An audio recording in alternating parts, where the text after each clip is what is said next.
Hey, welcome back. This is episode number 10 of this tutorial series / crash course on ROS Noetic. You can find the series playlist in the description. And let's get started. So in this tutorial, I'm going to introduce ROS services. And first, let's start with the problem we have for now.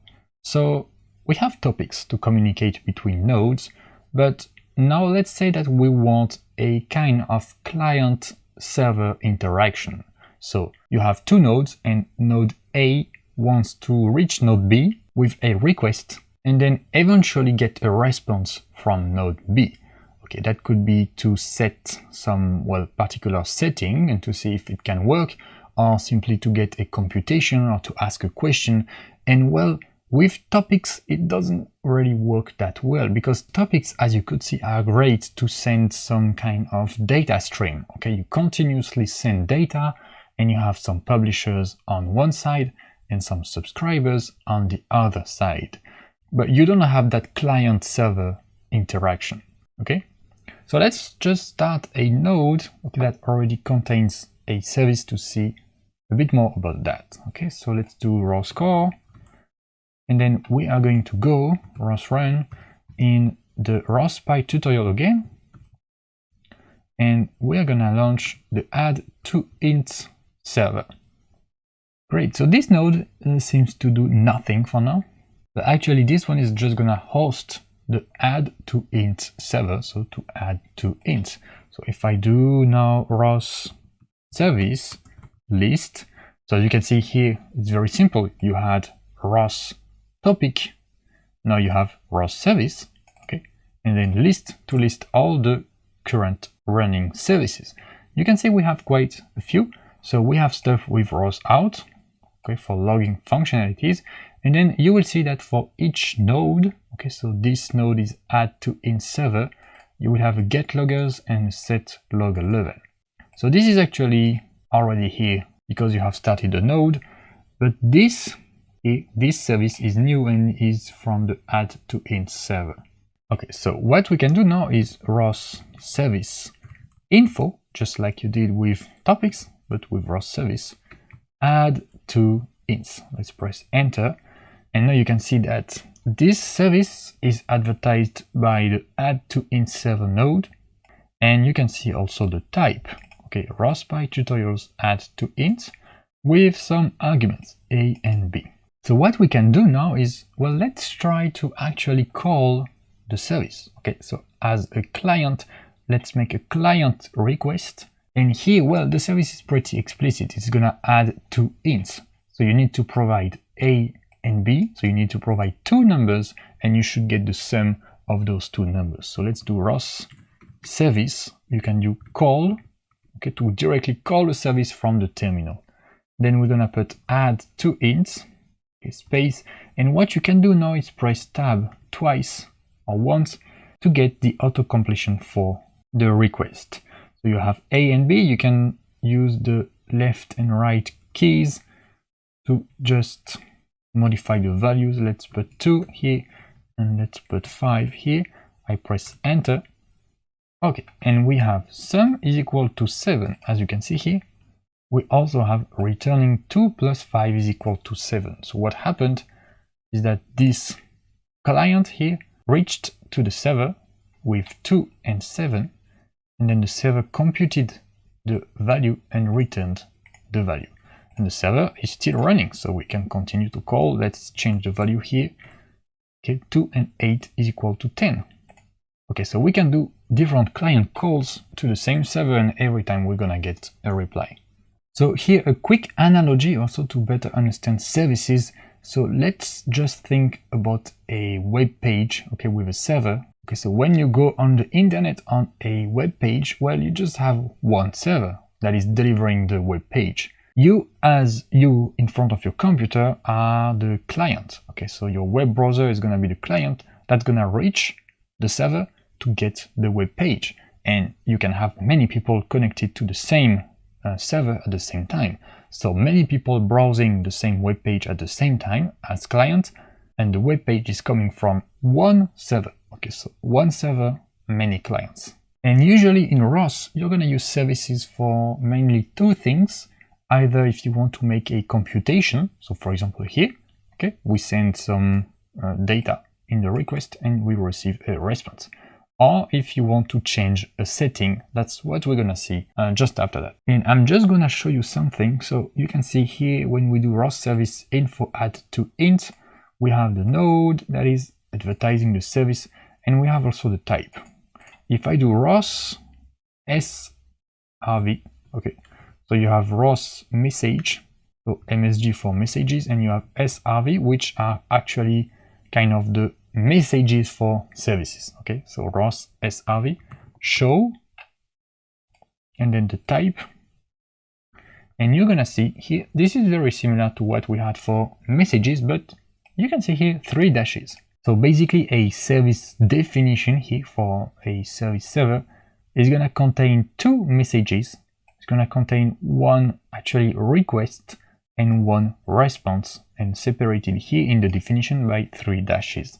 So you can retrieve what we have sent here. We have sent 2 integers, a and b, and we receive 1 integer, which field is named sum. Okay, so for each service, you're gonna have that, a request and a response. Great, now let's change the example. Let's use again the turtlesim. So turtlesim node.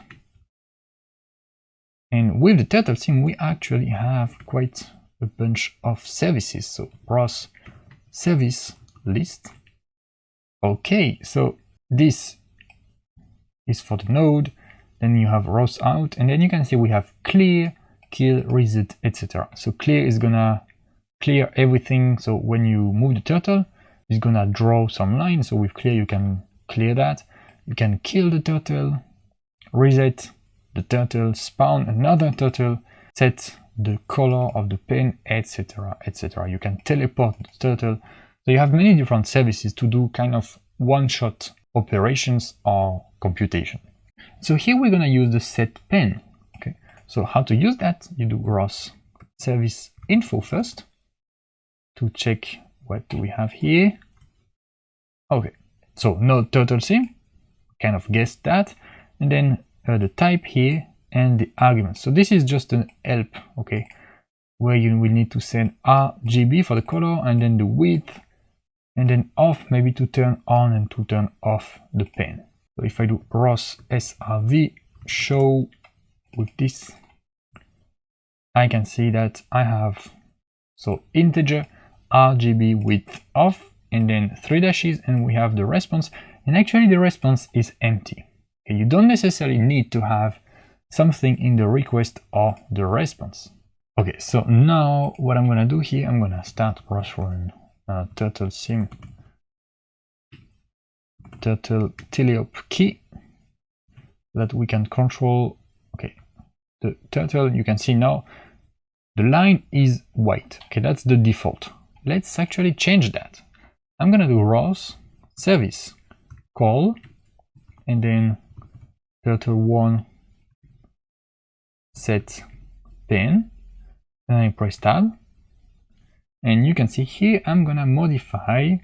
So I'm gonna go with the left arrow, and I'm gonna say red is equal to 200, for example, green is equal to 0, b is equal to 0, and width let's put, I don't know, let's put 4.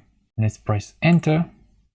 Okay, and you can see here, so we don't have any log here on the turtlesim node. The service was processed here, but it's not because the service is processed that you will have a log. Okay, and here we call the service, and as you can see, the response is actually empty.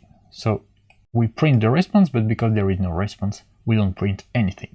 And what happened now, if you look at the turtle, and now I'm gonna move it again, okay, now it is red. So we have just changed the color here using a service call from the terminal. So once again, what happens is that this is gonna create a service client.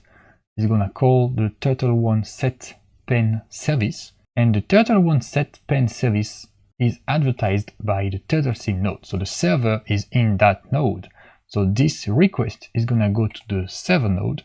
It's gonna be processed. So in this case, we change a setting, which is the color of the pen.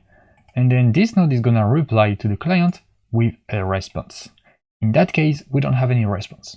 So we just know that the service was successfully called, but we don't have a response.